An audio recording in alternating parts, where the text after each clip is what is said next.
Return back to the world of the fairy tale.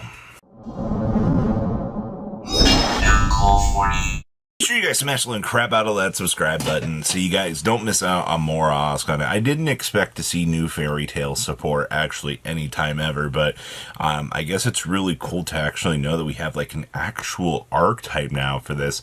And now I guess this does beg the question on, will Fairy Tale Snow be coming back in the future? I don't know. I've not actually read these cards yet, so this is truly my first reaction. So this is Fairy Tale Matchlille, or Matchlille.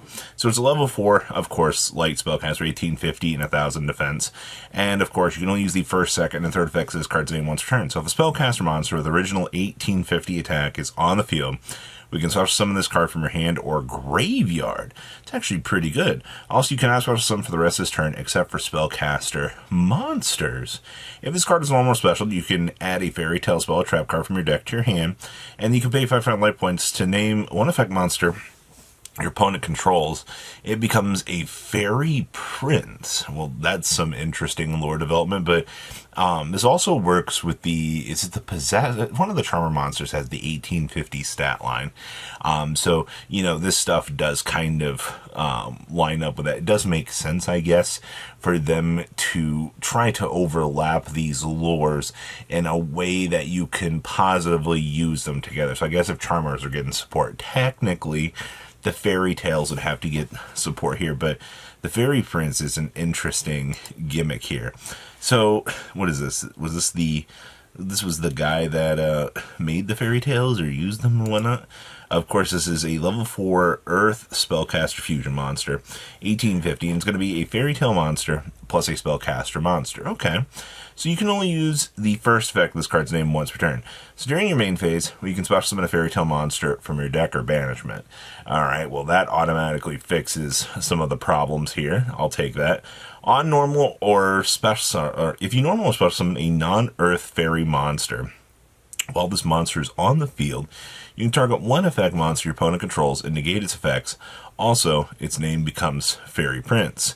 And then any Fairy Prince on the field becomes a spellcaster monster. What is my payoff for making these Fairy Prince monsters on the field? Because that's what I'm concerned with now is what's my payoff for this? Is this my ultra rare? This is the Chronicler of the fairy tales. Okay, so this would be like, in terms of lore, the one that goes through and makes sure that things get statted when. Once again, this is an 1850 plus 1000.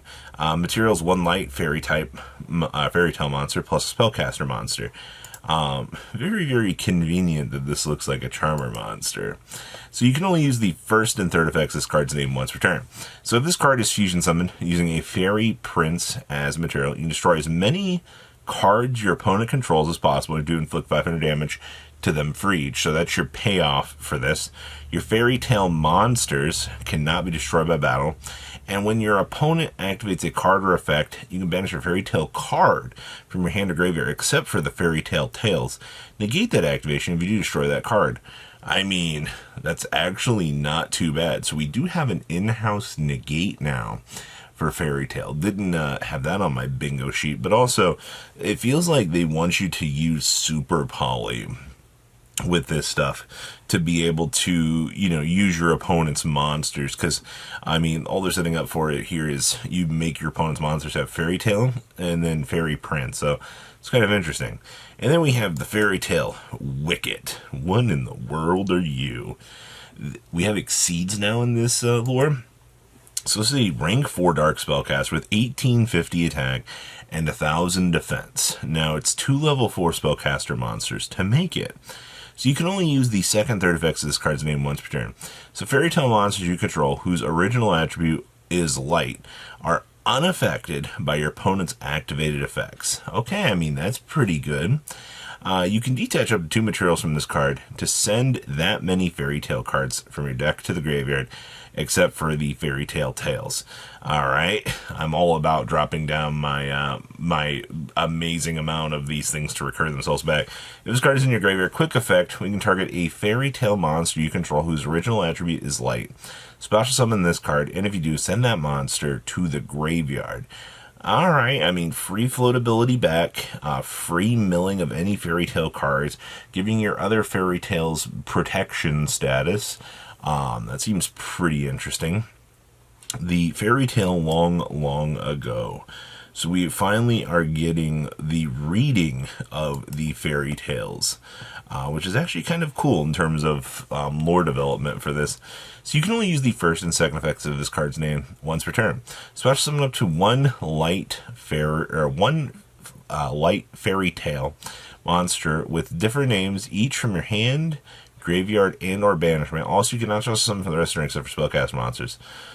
Special summon up to one each with different names. So we get one from the hand, one from the graveyard, one from the banishment. So I mean, this is technically a bring out 3. So I mean, you bring out your fairy tale snow, trigger it, do your thing. If this card is sent to the graveyard, except from the field, or becomes banished, you can set it, but it cannot be activated unless you control a fairy type or fairy tale monster.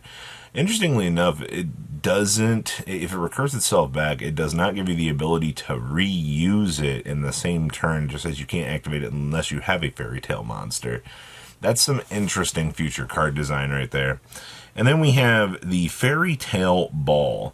Aw, look at them. They're a little cute. So you can only activate one card with this card's name per turn. This is on a field spell too. Interesting. So when this card resolves, you can add a fairy tale monster or a fairy tale's tales from your deck or banishment to your hand. Alright, I like that it can recur from banishment. Your fairy tale monsters can attack directly. Oh, I'm having flashbacks to Ghost Tricks here. Once per turn, if your opponent special summons a monster or monsters and you control a fairy tale monster, you can target one effect monster your opponent controls, negate its effects, and its name, once it becomes Fairy Prince. Alright, what is this, an equip spell? Oh my god, it is. This better be broken. The Tale of the Fairy Tale. I'm loving these names. You can only use the third effect of this card's name once per turn. The equipped monster gains a whopping 1,000 attack. Sorry, 1,000 attack got me there. And then once per turn, you can fusion summon a fusion monster from your extra deck using monsters from your hand or field. You can also use any fairy prince your opponent controls. Thank you. This is my payoff. If this card is in your graveyard, you can equip it to a fairy tale monster on the field, and then immediately after this fact resolves, you can normal summon a spellcaster with 1850 attack. So this not only gives 1,000 attack, it's your fusion spell that lets you use your opponent's monsters that also recurs itself back out of the graveyard as an equip spell. Yeah, this seems pretty good. The support is very interesting.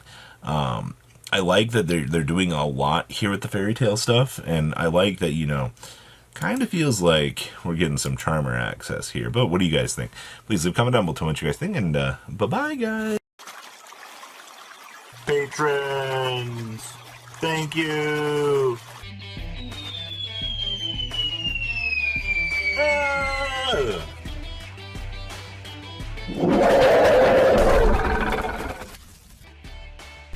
Thank you so much for watching. Check out these other videos.